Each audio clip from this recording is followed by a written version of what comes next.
In order to change the keyboard language on Samsung Galaxy S25, we need to go to Settings, scroll all the way down and choose General Management, and then over here go to Samsung Keyboard Settings.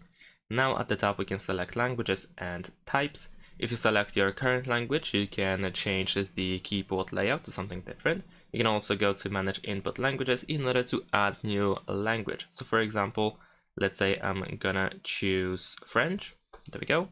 So tap on the switcher in order to enable the language, and that is essentially it. We can also reorder these languages if needed, and of course you can also remove old languages as well. In order to do so, just go back to Manage Input, and here we need to uncheck the old language.